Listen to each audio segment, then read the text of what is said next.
In 2026, the debate between fintech companies and traditional banks feels louder than ever. Headlines frame it as disruption versus stability. The reality is quieter and more complex, shaped by incentives, regulation, and how money actually moves. Fintech firms promise speed and simplicity.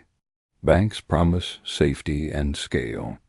Investors and consumers are asked to choose sides, but outcomes depend less on branding and more on how each adapts to changing financial behavior. Banks still control deposits, credit creation, and regulatory access. These advantages are slow to change. Fintechs operate on top of this system, often relying on banks rather than replacing them entirely. Fintech success often comes from user experience. Cleaner interfaces and faster onboarding attract attention. These improvements matter, but they do not automatically translate into durable profitability or systemic dominance. Banks move slowly by design. Regulation enforces caution. This slowness frustrates customers, but also protects stability. Speed is attractive until mistakes become expensive. In 2026, regulation continues to shape outcomes. Fintech growth invites scrutiny. As oversight increases, cost advantages narrow, changing competitive dynamics quietly. Many fintechs depend on venture funding. Funding conditions influence strategy. When capital tightens, growth-first models face pressure to prove sustainability. Banks fund themselves through deposits. This lowers capital costs and supports resilience. Deposit stability becomes valuable when markets turn uncertain. Fintech innovation often targets specific pain points. Payments, lending, and investing interfaces improve. Banks respond by copying features rather than surrendering market share. Competition accelerates feature parity. What once differentiated fintechs becomes standard. Advantage shifts from novelty to execution and trust. Trust remains central to finance. Consumers tolerate inconvenience when safety feels assured. Banks benefit from decades of embedded trust, even as fintechs work to build it. Fintechs appeal to younger users. Demographics favor adoption, but aging populations still control most assets. Asset concentration matters more than user counts. Profitability separates winners from experiments. Many fintechs grow users faster than revenue. Sustainable margins determine long-term survival. Banks monetize across multiple products. Cross-selling supports stability. Fintechs often rely on narrower revenue streams. In 2026, consolidation increases. Smaller fintechs merge or disappear. Survivors integrate deeper into financial infrastructure. Banks also consolidate, but slowly. Mergers reinforce scale and bargaining power, strengthening core positions. Technology narrows gaps. Cloud systems modernize banks. Legacy disadvantages shrink over time. Fintechs face rising compliance costs. Compliance reduces agility. The cost of being regulated reshapes business models. Banks already absorb compliance. This creates relative advantage as rules expand. Another factor is risk ownership. Banks hold risk on balance sheets. Fintechs often transfer risk elsewhere. Risk transfer limits upside. It also limits responsibility. Ownership matters during downturns. Consumer loyalty is fragile.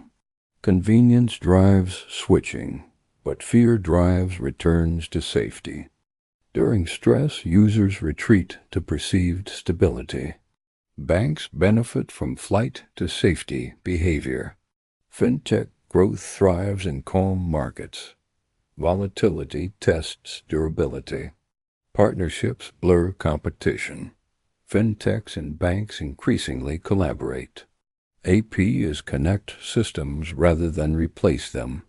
The ecosystem becomes interdependent. Clear winners are rare. Outcomes depend on cycles. Adaptation determines survival. In 2026, profitability pressure intensifies. Investors demand results, not just growth narratives. Fintech valuations increasingly reflect earnings potential rather than user metrics, reshaping expectations across the sector.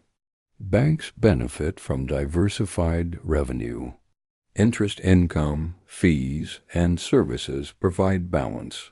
This diversification absorbs shocks that single-product fintechs struggle to withstand. Fintechs excel at experimentation. Rapid testing identifies customer needs quickly. However, experimentation carries cost when failures scale faster than revenues. Banks adopt innovation cautiously. Pilot programs replace bold launches.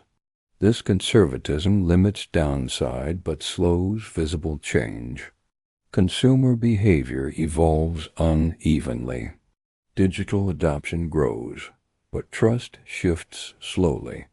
Money management decisions remain emotional, not purely technological. Payments remain fintech's strongest area. Speed and convenience drive adoption. Yet margins thin as competition increases and regulation expands. Lending highlights differences. Banks manage credit cycles deeply. Fintech lenders face stress when defaults rise and funding tightens. Funding access matters. Banks borrow cheaply through deposits. Fintechs depend on markets, exposing them to sentiment shifts. In downturns, liquidity decides survival. Banks retain liquidity buffers. Fintechs often must retrench or restructure. Data advantages favor banks. Decades of transaction history support risk models.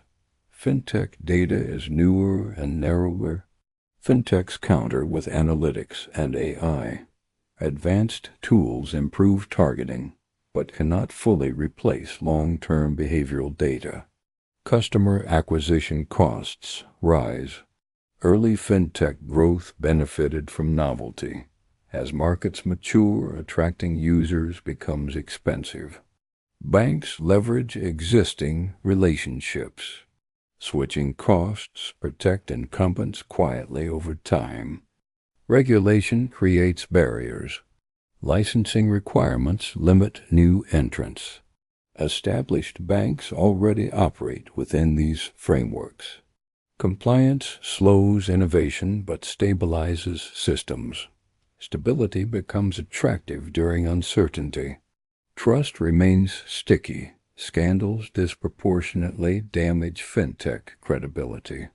Banks recover faster due to institutional backing. Security incidents reshape perception. Users prioritize safety over convenience after breaches. Fintech branding emphasizes empowerment. Banks emphasize protection. Messaging reflects underlying incentives. Long-term winners blend both models. Hybrid institutions emerge. Banks acquire fintech capabilities.